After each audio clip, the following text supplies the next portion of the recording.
Bom dia, boa tarde ou boa noite, conforme seja o horário que estejam me ouvindo. Nós estamos hoje dando início a um novo formato de estudos da nossa Casa de Fabiano e nós vamos utilizar como estudo o livro Paulo e Estevão. É um clássico, essa obra maravilhosa, creio que muitos já tenham lido. Ele é muito mais que um romance histórico, ele é classificado, né, como um dos romances históricos que Emmanuel traz ali através do Chico Xavier, né? Mas é muito mais do que só um romance histórico, né? É uma história riquíssima, inspiradora, um modelo, ensinamentos muito preciosos que merece não só uma leitura, mas um estudo um pouco mais detalhado mesmo, longo, porque o livro são mais de 500 páginas aqui, né, de história, né, narrada, escrita.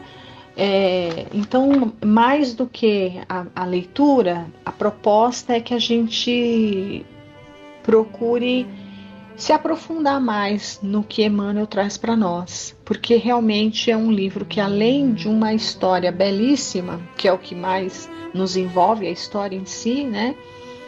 Mas procurar ficar atentos aos grandes ensinamentos que a história desses personagens guardam para nós, né? Então, hoje nós vamos começar aqui com como se fosse a introdução, né? Mas o Emmanuel não coloca como introdução, ele coloca como breve notícia, mas seria a introdução e é o próprio Emmanuel que dá. Então, esse nosso encontro, ele será semanal, né? Toda semana a gente estará dando continuidade ao estudo, iniciando hoje. Ele deve ir ao ar às quintas-feiras, né? Tanto no site da Casa de Fabiano, quanto no YouTube e tudo mais, né? E eu peço que todos, se tiverem interesse, né, que fiquem aqui conosco, acompanhando. E seria muito interessante que quando vocês se preparassem para ouvir o áudio, que pegassem o livro, né, para ir seguindo, porque a ideia é como se fosse um estudo mesmo do livro. Eu vou trazer algumas coisas, alguns complementos, né, os evangelhos, né, a parte do Ato dos Apóstolos, algumas coisas sempre a gente vai trazer alguma coisa, ou pelo menos fazer a referência, já que é um estudo, né? Vamos fazer a leitura e tecer alguns comentários aí à luz dos ensinamentos da doutrina, à luz do próprio Evangelho. Então hoje nós vamos começar aqui com essa breve notícia que seria a introdução do Emmanuel, né? Então vamos lá. Não são poucos os trabalhos que correm mundo relativamente à tarefa gloriosa do apóstolo dos gentios. Apóstolo dos gentios, porque foi a forma como ele ficou conhecido após todo o seu trabalho, após a sua conversão e após todo o seu testemunho de vida em favor do Cristo, né? Então, qual foi a grande tarefa que ele abraçou?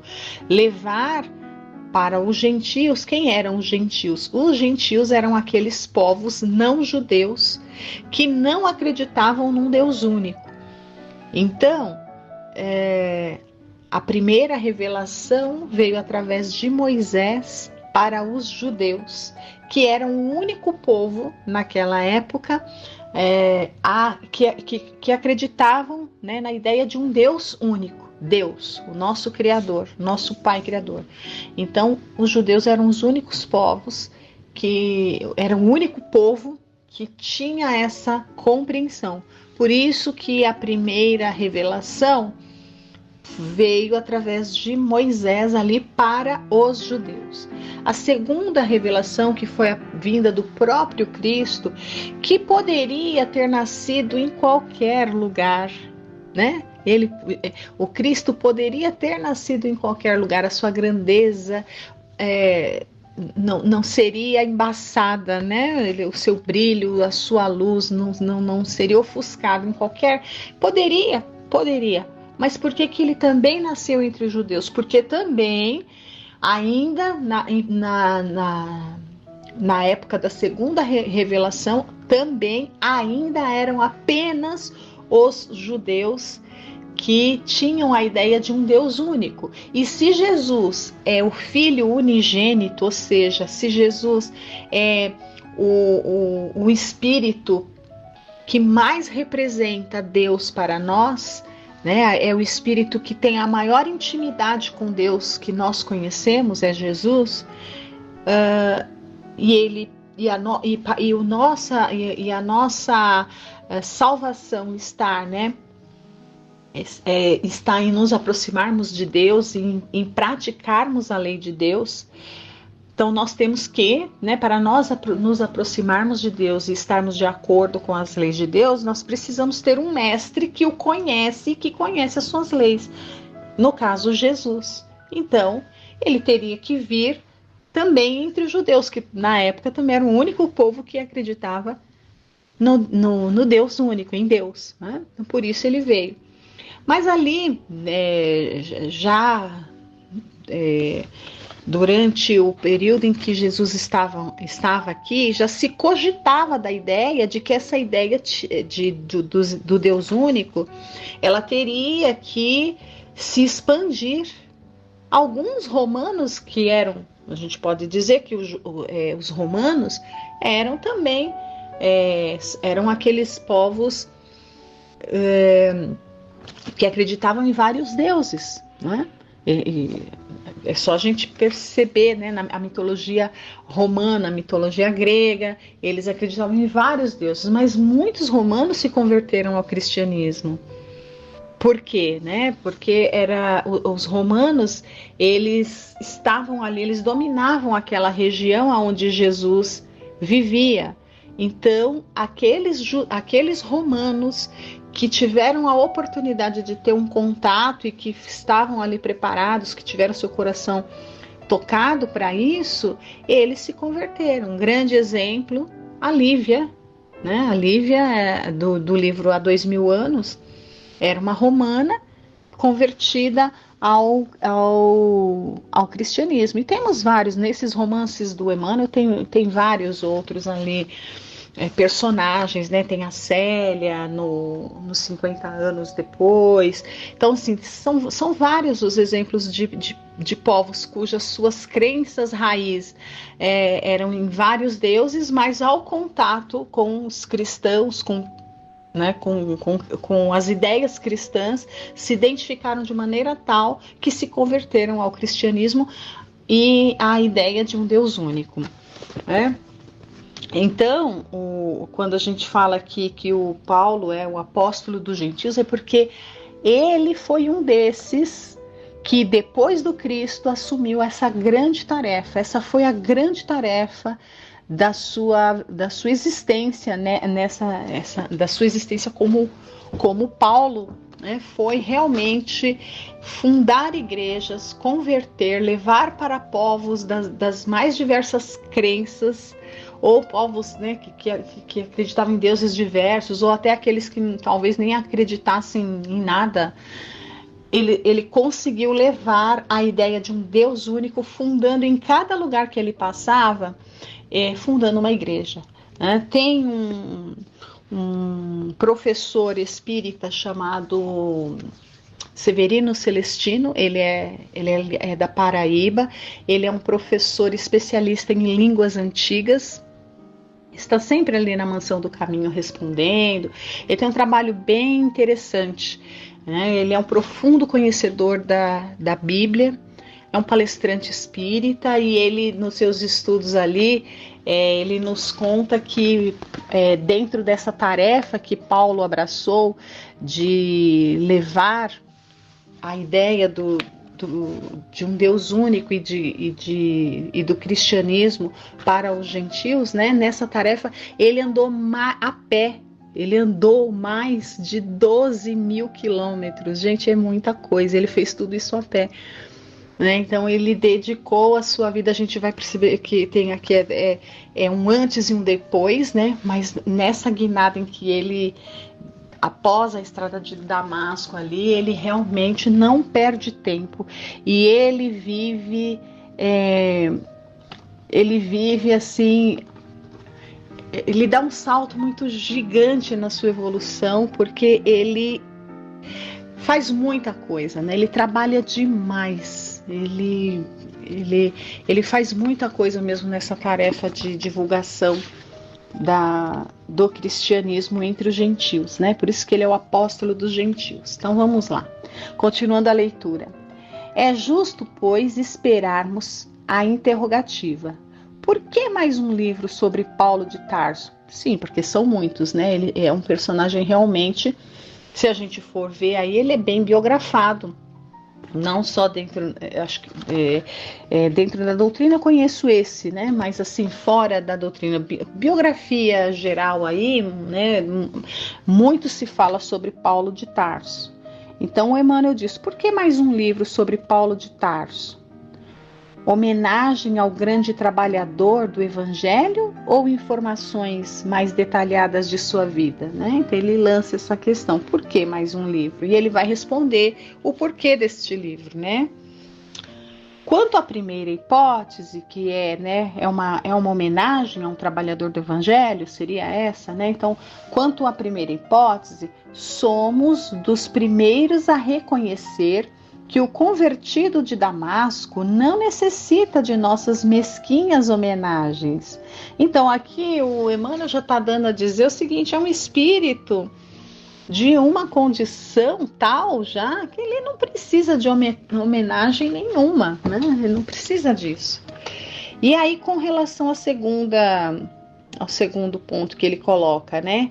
Seria para ter informações mais detalhadas da sua vida, né? Então, aí o Emmanuel diz, quanto à segunda, responderemos que afirmativamente, para atingir os fins a que nos propomos, transferindo ao papel humano, com os recursos possíveis, alguma coisa das tradições do plano espiritual acerca dos trabalhos confiados ao grande amigo dos gentios. E isso é muito interessante, né? Então, o Emmanuel está dizendo que sim, que a ideia desse livro também é trazer informações mais detalhadas da vida do Paulo, uma vez que, e a gente vai perceber isso observando lá nas escrituras sagradas, né, na Bíblia, no Atos dos Apóstolos, quando vai falar, não se fala de Saulo, muito pouco se fala de Saulo, pouco demais.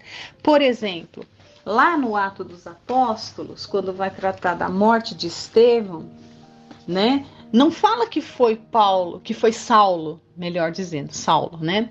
Não fala que foi Saulo que apedrejou Estevão. Não fala isso. Só faz uma narrativa muito... Olha, eu vou até ler para vocês como que está na Bíblia, tá? Na Bíblia diz assim, olha... Lançando-o fora da cidade, o Estevão, né, a morte de Estevão, o apedrejaram. As testemunhas deixaram suas vestes aos pés de um jovem chamado Saulo.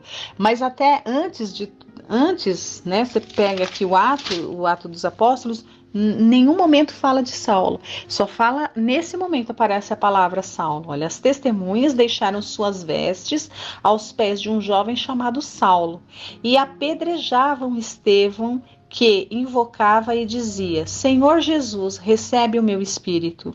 Então, ajoelhando-se, clamou em alta voz, Senhor, não lhes imputes este pecado. E com estas palavras adormeceu.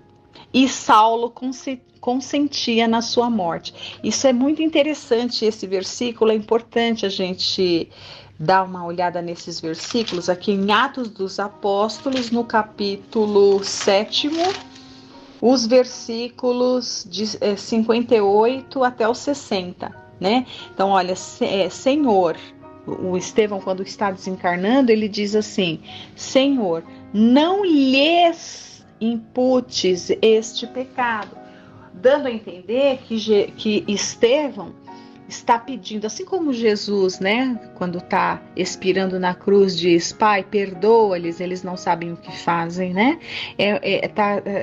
Aqui na morte de Estevão, está registrado na Bíblia que Estevão diz: Senhor, não lhes imputes este pecado.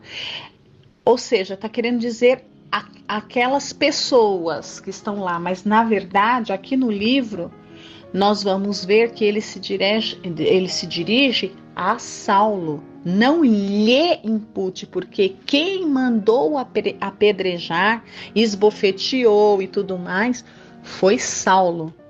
O livro mostra esses detalhes que as escrituras não registraram. Em Atos dos Apóstolos não está registrado com esses detalhes, né? Então o livro é fidedigno. Ele traz todos os detalhes que não constam nas escrituras, né? Então, olha, ele está dizendo, Emmanuel, que o objetivo é trazer ali aqueles detalhes mesmo, né? Para que a gente conheça mais desse grande espírito. Continuando a leitura. Nosso escopo essencial não poderia ser apenas rememorar passagens sublimes dos tempos apostólicos, e sim apresentar antes de tudo a figura do cooperador fiel na sua legítima feição de homem transformado por Jesus Cristo e atento ao divino ministério. Esclarecemos ainda que não é nosso propósito levantar apenas uma biografia romanceada, como foi dito. Não é só um romance histórico, né? O mundo está repleto dessas fichas educativas, com referência aos seus vultos mais notáveis. Nosso melhor e mais sincero desejo é recordar as lutas acerbas e os ásperos testemunhos de um coração extraordinário que se levantou das lutas humanas para seguir os passos do Mestre num esforço incessante.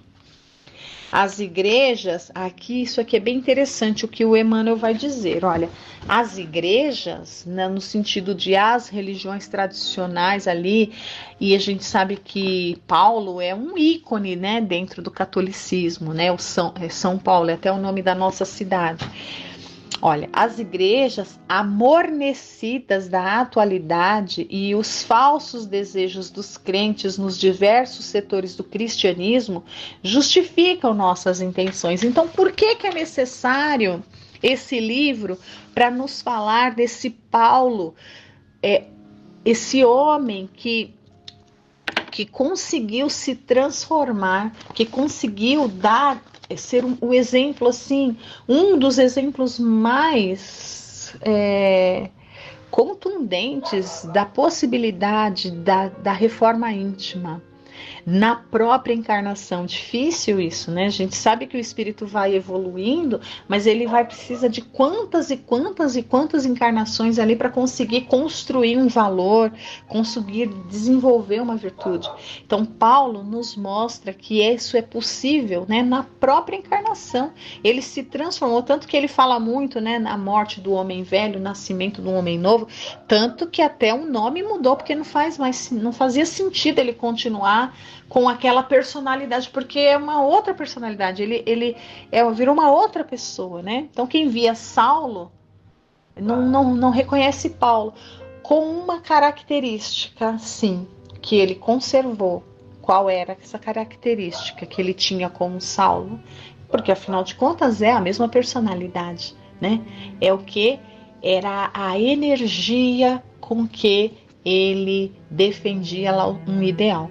Então, a mesma energia que ele tinha para perseguir, ele utilizou a mesma energia, na mesma intensidade, para ser o cristão que ele foi, que ele é, né?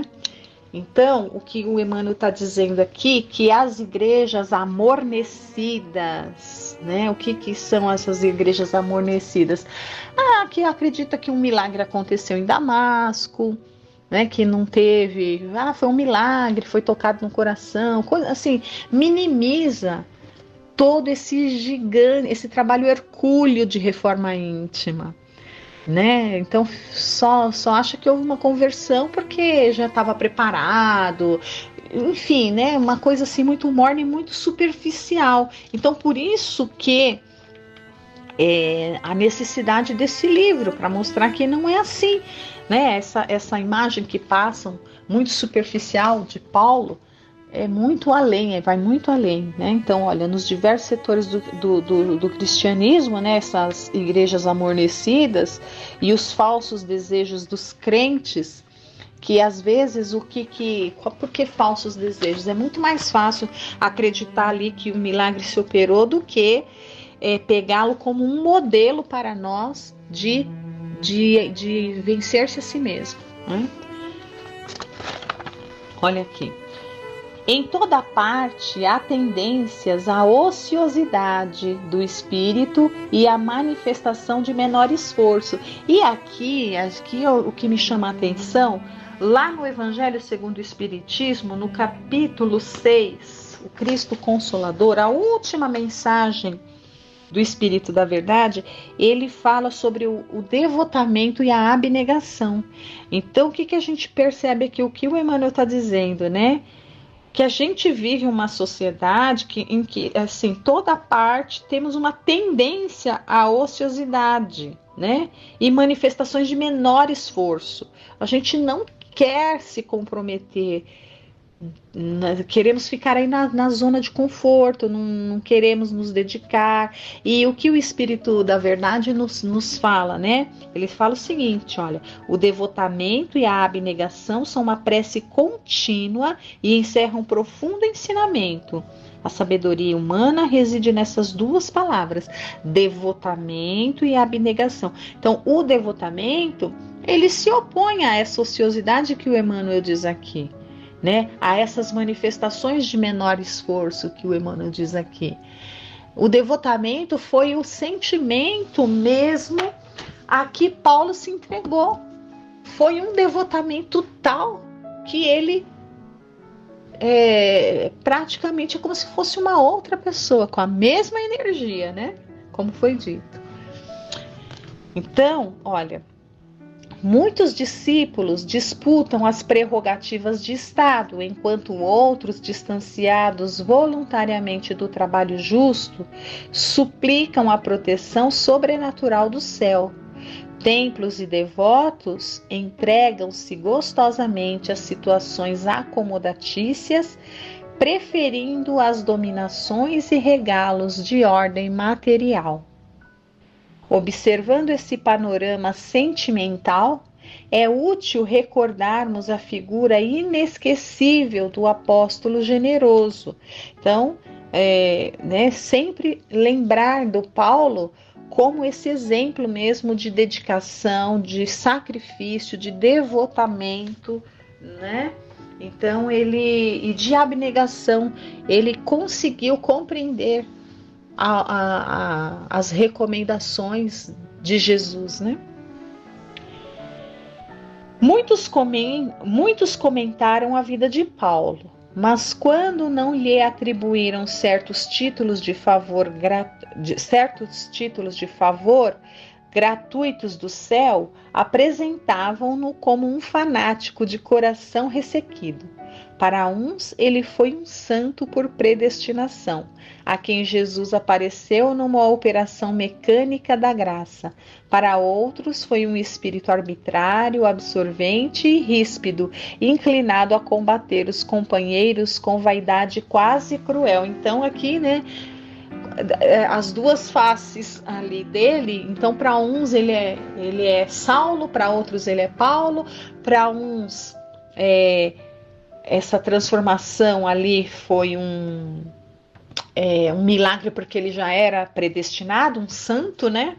E para outros ele ele recebeu isso gratuitamente, esse título, né? Os títulos ali de apóstolo dos gentios gratuitamente, nunca param para pensar exatamente a trajetória da vida dele, né? Então aqui, continua Emmanuel, não nos deteremos nessa posição extremista. Queremos recordar que Paulo recebeu a dádiva santa da visão gloriosa do Mestre às portas de Damasco, mas não podemos esquecer a declaração de Jesus relativa ao sofrimento que o aguardava por amor ao seu nome, ou seja, não foi um milagre. Quando Jesus aparece para ele, Jesus o adverte do que ia acontecer com ele. Era um espírito preparado? Com certeza era predestinado? Sim, já, né, já, assim, predestinado no sentido, já estava programado para ele uma tarefa nesse sentido, né? Mas ele estava ali pelo contexto de vida dele, pela posição, pelo jeito dele, o contexto, né, que ele, a época tal, ele estava se perdendo ali, perseguindo os cristãos, né? Eu não diria que ele estava se perdendo, porque na verdade ele perseguia tudo, ele perseguia, mas não era com sentimento de maldade, né? Assim, ele perseguia com sentimento de amor a Deus. Ele perseguia achando que ele estava sendo agradável a Deus. Ele estava ali, vamos dizer, na ignorância ainda do amor de Jesus. E então, quando Jesus se mostra para ele ali, né, numa claridade, mostra-se para ele, tira um véu, digamos assim, aí ele percebe, nossa, eu estava me enganando. Né? Foi uma coisa que mexeu com ele, balançou todas as suas estruturas. E ele foi advertido de tudo que ele passaria. E ainda assim, ele não titubeou.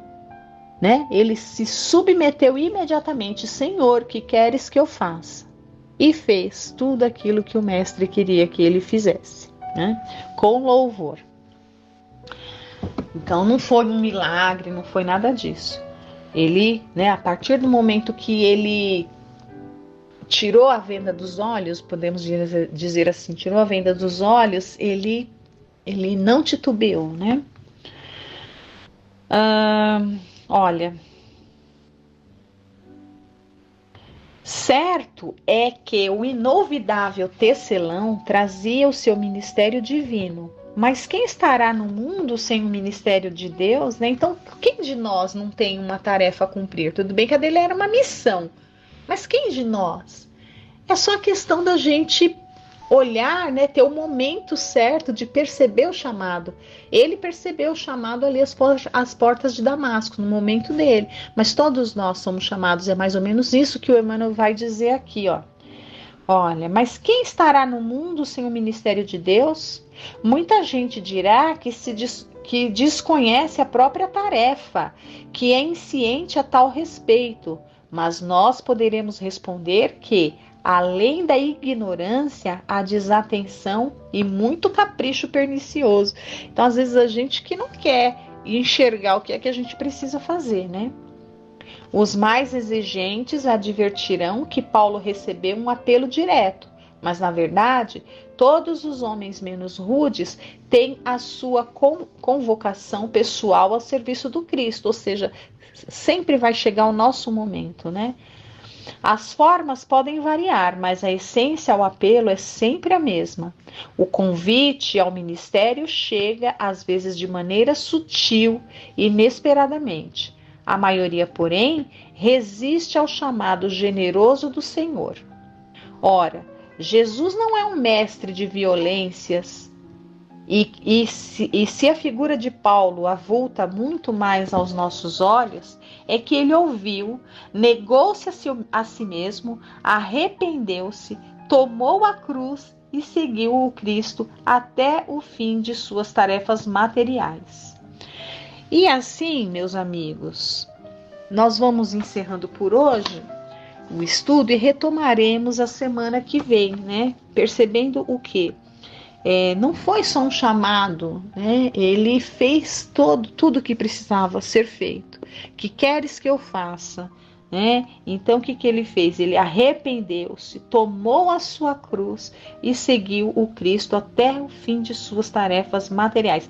Tanto que quando ele vai ser ali morto, né, ele foi decapitado, ele era um espírito tão extraordinário que o soldado titubeia, né, fala, meu Deus, eu tenho que fazer isso.